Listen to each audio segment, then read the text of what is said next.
Hi guys, for today's video, tuturo ko po sa inyo kung paano mag-screen recording dito sa iPhone 16 Pro Max. So by the way, itong iPhone 16 Pro Max, kakabili ko lang to ng isang araw. Ay kinakalkal ko na rin to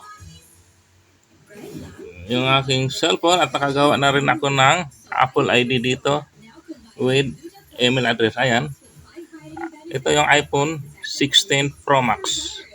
Ayan guys, iPhone 16 Pro Max. So ngayon, simulan natin yung video kung paano nga ba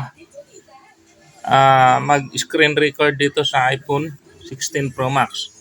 Tingnan natin dito, wala kasi yung screen record na nakalagay dito. Yan, wala kahit sa settings. Hindi siya makikita sa settings.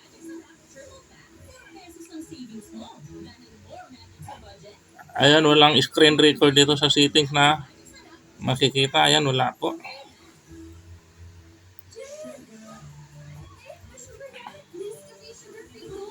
So sa pag-set ng screen record dito sa iPhone Pro Max, punta lang tayo dito sa taas. Dito po. Ayan, punta tayo dito. Paliwanagan natin konti. Ano. Then, kung makikita natin dito, yung may plus sign dito sa taas. Ayan, ito palapit ko po yun. Ito yung plus sign.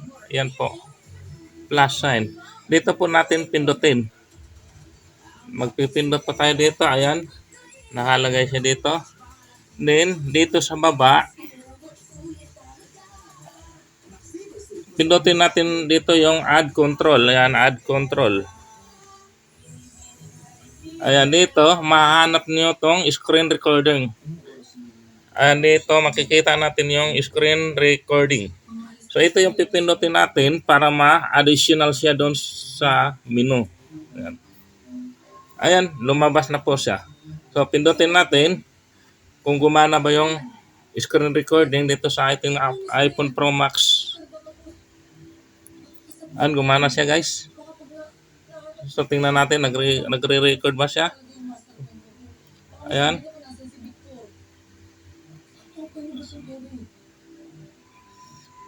Tingnan natin, i-stop natin. Tingnan natin sa gallery kung nagre-record ba siya.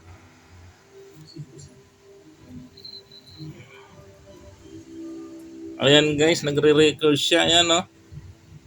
O, di ba? O, gumana siya o. So, yun guys. Yung pag-set ng screen recording dito sa iPhone 16 Pro Max.